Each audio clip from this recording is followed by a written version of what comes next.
और अब वक्त घंटी बजाओ का। उत्तर प्रदेश में शराब माफिया क्या इतना ताकतवर हो चुका है कि वो अपने खिलाफ उठने वाली किसी भी आवाज को खामोश कर देना चाहता है?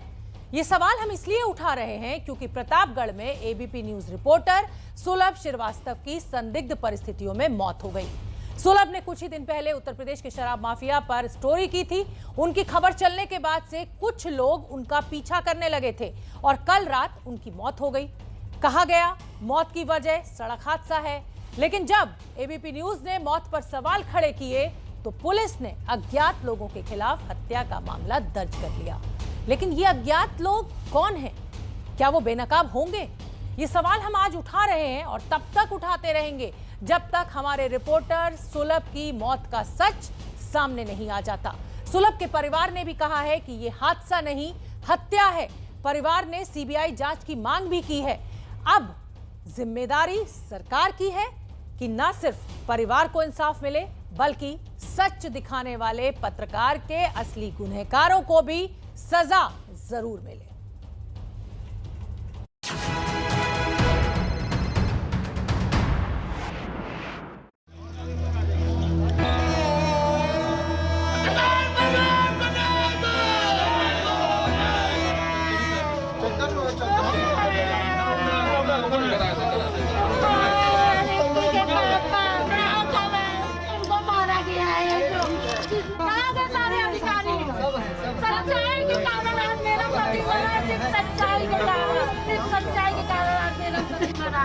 आशंका है कि ये एक्सीडेंट नहीं है, ये एक हत्या है और हम इससे सीबीआई से जांच मांगते हैं।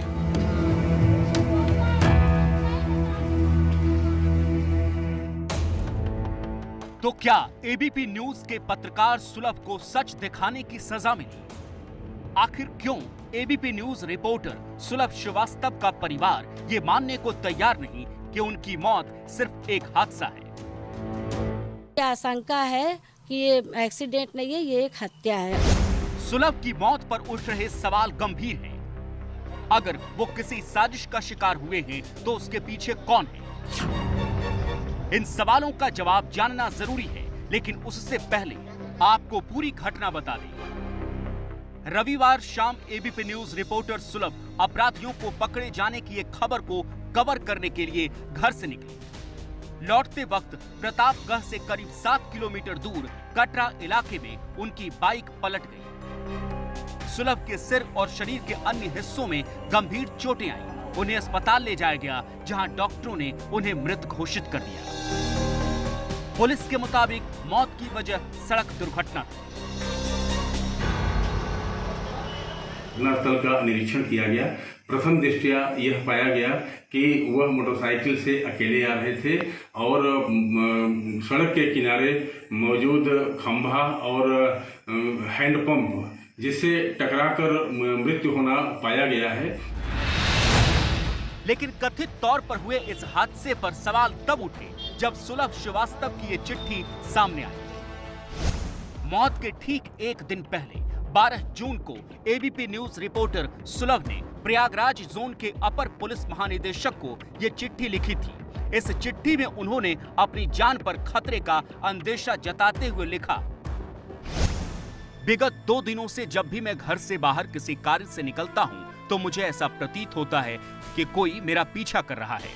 सूत्रों और चर्चाओं के आधार पर मुझे ऐसा लगता है कि कुछ शराब माफिया जो मेरी खबर से नाखुश हैं, मुझे अथवा मेरे परिवार को कोई भी नुकसान पहुंचा सकते हैं। मेरा परिवार भी काफी डरा और सहमा हुआ है। आपसे अनुरोध है कि मामले की जांच कराकर मेरे और मेरे परिवार के जान मान की सुरक्षा किए जाने हेतु संबंधित को निर्देशित करने की कृपा करें।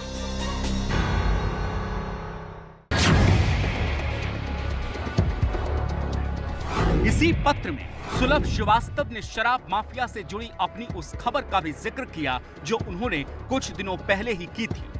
सुलभ ने लिखा कि कुंडा में अवैध शराब की फैक्ट्री पकड़े जाने के बाद उन्होंने 9 जून को जो रिपोर्ट की उसे लेकर शराब माफिया उनसे नाराज था। प्रतापगढ़ के कुंडा इलाके में अवैध शराब के काले कारोबार का जो खुलासा हुआ था उसमें कई रसूखदार लोगों का नाम चर्चा में आया था। कई पुलिस वालों की मिली भगत थी। तो कई सफेदपोश माफिया को संरक्षण दे रहे थे। यही वजह है कि एक बार जब कार्रवाई शुरू हुई तो वो आगे बढ़ने के बजाय पहले पड़ाव में ही रोक दी गई। बहरहाल माफिया पर मेहरबानी भी बरती गई। 2 महीने तक उसकी गिरफ्तारी नहीं की गई, उसे कोर्ट में सरेंडर होने का पूरा मौका दिया गया और यही वजह है कि माफिया के हौसले बुलंद होते चले गए और उसने कवरेज और खुलासे से जुड़े लोगों को धमकाना और उन पर दबाव बनाना शुरू कर दिया था। यानी सुलभ यह आशंका पहले ही जता चुके थे कि यूपी का शराब माफिया उनकी जान ले सकता है। इस बात को लेकर वो लगातार परेशान भी थे। ये हादसा इसलिए नहीं है क्योंकि 3 दिन से उनको मेंटली टॉर्चर था, वो परेशान थे अंदर से और बहुत बार बेचैन होकर जब बैठते थे तो हम पूछते थे क्या हुआ, तो कहे कि हम मतलब कोई शायद वो खबर चलाए थे, नहीं पता कैसी खबर थी क्या थी, लेकिन कुछ लोग उनका पीछा कर रहे थे और वो डिस्टर्ब थे मेंटली। यूपी के शराब माफिया का आतंक किसी से छिपा नहीं है। अवैध शराब के कारोबारियों के हौसले कितने बुलंद हैं, इसकी एक मिसाल प्रतापगढ़ से सिर्फ 90 किलोमीटर दूर रायबरेली में पिछले ही महीने देखने को मिली।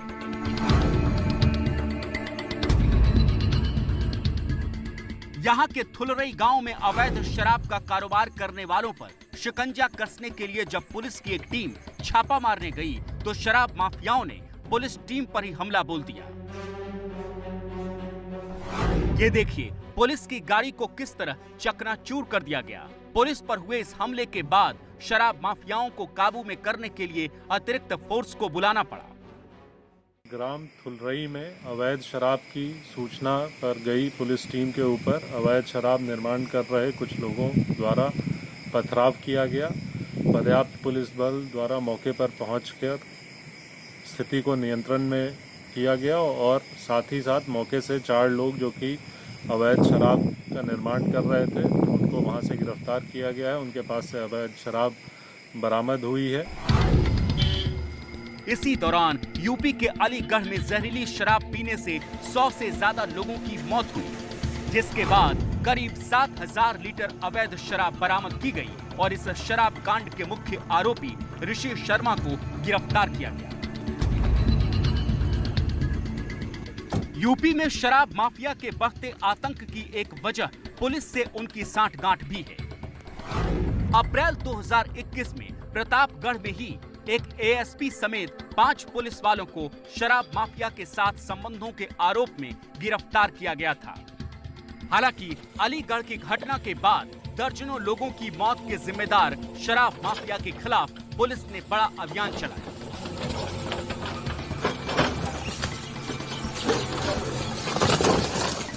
अवैध शराब के कारोबार से जुड़े लोगों की संपत्तियां ध्वस्त की गईं। अलीगढ़ समेत प्रदेश के कई जिलों में अवैध शराब फैक्ट्रियों पर छापा मारा और इसी से जुड़ी एक खबर एबीपी न्यूज रिपोर्टर सुलभ श्रीवास्तव ने भी की, जिसके बाद से उन्हें शराब माफियाओं की तरफ से हमले का डर सताने लगा। इसीलिए उनका परिवार इस मामले की सीबीआई जांच की मांग कर रहा है।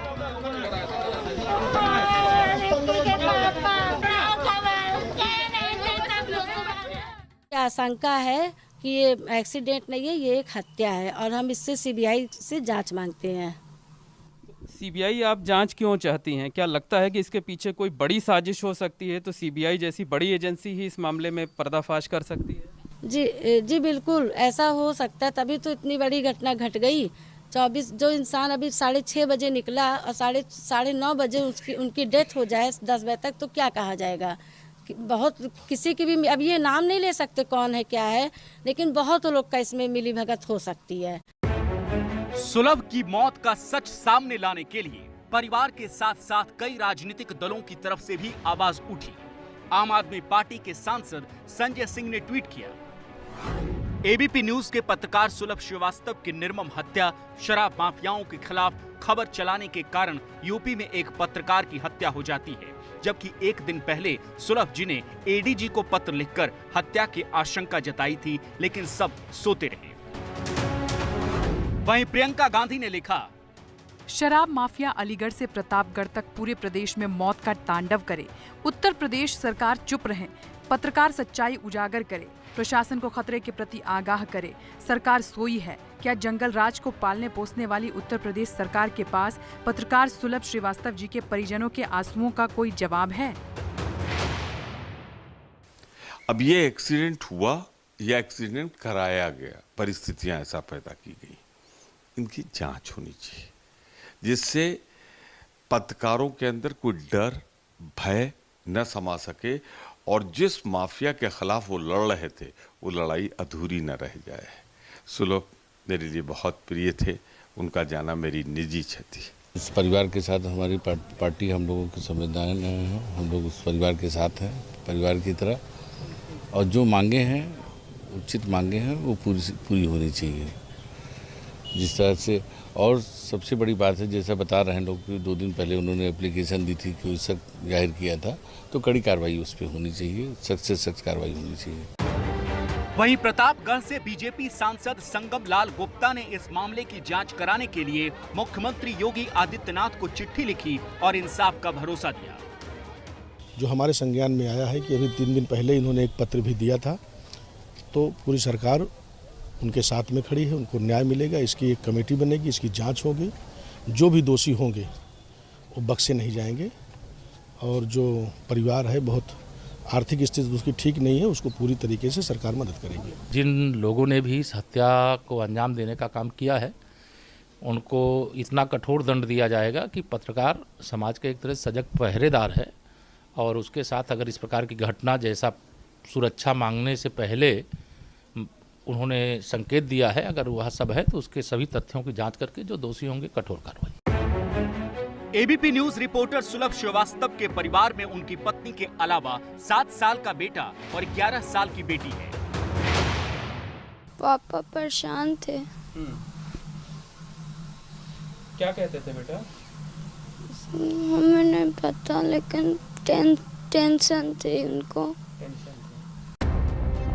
सुलभ की पत्नी रेणुका का आरोप है कि पुलिस अगर तुरंत मदद करती तो उनके पति की जान बच सकती थी। उन्होंने कहा, इस मामले में प्रतापगढ़ पुलिस पर भरोसा नहीं किया जा सकता। उन्हें शक है कि प्रतापगढ़ पुलिस इस मामले में लीपापोती कर सकती है। ये जहां से भी कहेंगे, जिस एजेंसी पे इनको भरोसा होगा, अभी जैसे दाह संस्कार हो जाएगा उसके बाद इनकी पत्नी से और जो इनके परिजन हैं और जो प्रेस क्लब के साथी हैं उनसे बातचीत कर ली जाएगी, जिसमें संतुष्ट होंगे उस तरह की जांच की जाएगी। क्योंकि पुलिस के काफ़ी बेहद करीब रहे, लगातार हम लोगों से बातचीत होती रहती थी, तो कोई भी बात इनके जो परिवार से वो छुपी नहीं है। अगर इनको लगता है कि कहीं किसी पर शक जाहिर करेंगे तो बिल्कुल वहाँ पर विवेचना हटा दी जाएगी, दूसरी जगह से की जाएगी। सवाल इस बात पर भी उठ रहा है कि पुलिस ने पत्रकार सुलभ के पत्र को गंभीरता से लेते हुए तुरंत कार्रवाई क्यों नहीं की। शुरुआत में मौत को एक हादसा बताने वाली पुलिस ने एबीपी न्यूज पर खबर चलने के बाद अज्ञात लोगों के खिलाफ हत्या का केस दर्ज कर लिया है। परिवार की सुरक्षा के लिए इनको एक गनर महिला, एक पुरुष, ये इनकी सहायता के लिए लगा दिया गया। आसपास भी यहाँ पर कोई ना कोई गाड़ी यहाँ लगातार वैसे भी रहती है पहले से, और यहाँ जहाँ भी इनका आना जाना होगा इनके साथ ही वो सुरक्षा भी चलेगी।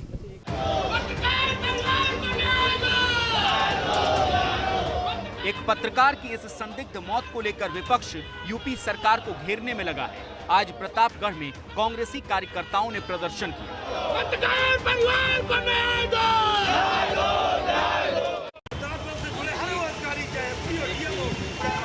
वहीं यूपी के अलग अलग शहरों के पत्रकारों ने भी एबीपी न्यूज रिपोर्टर सुलभ की संदिग्ध मौत की निष्पक्ष जांच की मांग की है। गाजियाबाद में पत्रकारों ने डीएम से मिलकर मुख्यमंत्री के नाम ज्ञापन सौंपा, जिसमें जांच के साथ साथ सुलभ के परिवार को आर्थिक मदद देने की भी मांग की। वहां कानपुर में प्रेस क्लब के पदाधिकारियों ने मुख्यमंत्री से इस मामले की सीबीआई जांच कराने की मांग की है।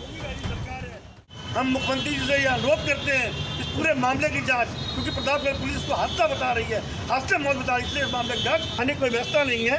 इसलिए उन परिवार को 1 करोड़ रुपए मुआवजा दिया जाए, और जब तक हमारी मांगे नहीं मानी जाती है हम बराबर इस तरह के आंदोलन करते रहेंगे। प्रतापगढ़ के डीएम ने एबीपी न्यूज को बताया कि सरकार से आर्थिक मुआवजे की सिफारिश कर दी गई है। वहीं पत्रकार सुलभ की पत्नी को नौकरी देने का भी वादा किया गया, लेकिन सबसे ज्यादा जरूरी है उस सच को सामने लाना जो एक पत्रकार की मौत का कारण बना। पीएमओ में एक अहम बैठक चल रही है इस समय, जिसमें बीजेपी के राष्ट्रीय अध्यक्ष जेपी नड्डा भी मौजूद हैं, साथ में केंद्रीय मंत्री नितिन गडकरी मौजूद हैं, रक्षा मंत्री राजनाथ सिंह इस बैठक में मौजूद हैं और लगभग आधे घंटे से ऊपर का वक्त हो चुका है इस बैठक को चलते हुए। पीएमओ में ये अहम बैठक चल रही है इस समय।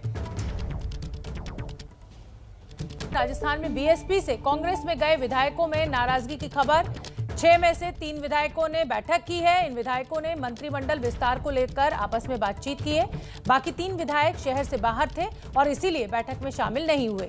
बाकी विधायकों के साथ भी बैठक होगी। इस बीच खबर ये आ रही है कि अशोक गहलोत अगले कुछ हफ्तों तक किसी के साथ मुलाकात नहीं करेंगे। ऐसी जानकारी उनके मीडिया सलाहकार ने दी है। कोरोना की वजह से डॉक्टर्स के कहने पर मुख्यमंत्री अशोक गहलोत किसी से नहीं मिलेंगे। माना यह जा रहा है कि राज्य में राजनीतिक उठापटक को देखते हुए गहलोत ने दूरी बना ली है।